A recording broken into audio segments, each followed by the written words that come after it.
જંગલમાં ઘણા પક્ષીઓ અને પ્રાણીઓ રહેતા હતા. બધા જંગલમાં સંપીને રહેતા હતા. એક દિવસની વાત છે. એક દિવસ સસલો અને કાચબો વાતો કરતા હતા. બંને વાતોમાં વાતોએ ચડી ગયા. એક કહે છે કે હું ઝડપથી દોડું છું, બીજો કહે છે હું ઝડપથી દોડું છું. ત્યારે સસલો કહે છે કે ચાલ આપણે આજે નક્કી જ કરી લઈએ કે કોણ ઝડપથી દોડે છે. કાચબાભાઈ કહે છે કાંઈ વાંધો નહીં, ચાલો આપણે આજે વિચારી લઈએ અને કરીએ વાત. સસલું કહે છે કે જો સામે કિનારે જે વૃક્ષ દેખાય છે એ વૃક્ષ ઉપર જ્યાં એ વૃક્ષે પહોંચે તે સૌથી ઝડપથી દોડીને ત્યાં પહોંચે એ છે વિજેતા અને એ સૌથી શક્તિશાળી હશે.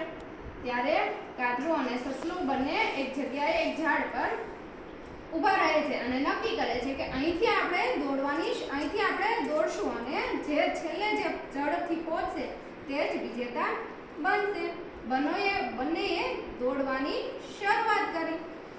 બંને પોતપોતાની મસ્તીમાં દોડતા જાય છે અને ચાલતા જાય છે. ધીરે ધીરે કાચબાભાઈ ધીરે ધીરે ચાલે છે, જ્યારે સસલાભાઈ તો પોતાની છલાંગ લગાવે છે. એક વૃક્ષ દેખાણું. સસલાભાઈ પાછું વળીને જોવે છે. ત્યાં કાચબાભાઈ તો બહુ દૂર છે. તો એણે વિચાર્યું કે હું અહીં થોડી વાર આરામ કરી લઉં અને સૂઈ જાઉં. હજુ કાચબાભાઈને પહોંચતા તો ઘણી જ વાર લાગશે. તેથી સસલું ત્યાં ઘણું ઘાસ ખાઈને આરામ કરે છે.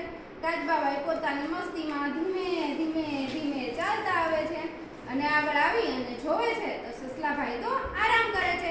કાચબો કહે એ ભલે આરામ કરે, હું અહીંથી આગળ ચાલું. કાચબાભાઈ પોતાની ગતિમાં ધીમે કરતા આગળ ચાલે છે અને પોતે જે વૃક્ષ નક્કી કર્યું છે ત્યાં પહોંચે છે.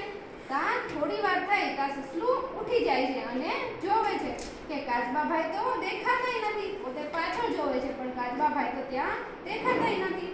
પછી સસલું પોતાની છલાંગ લગાવી અને દોડતો આવે છે અને જોવે છે કે વૃક્ષ પાસે કાચબાભાઈ ઊભા હોય છે અને આનંદ કિલોલ કરતા હોય છે. કાચબાભાઈ સસલાભાઈને કહે છે કે ક્યારેય કોઈએ પોતાની શક્તિ ઉપર અભિમાન ના કરવું જોઈએ અને દરેક વ્યક્તિએ ધ્યાન રાખવું જોઈએ કે ક્યારેય કોઈએ પોતાની જે શક્તિઓ છે એના ઉપર અભિમાન ના કરવું જોઈએ.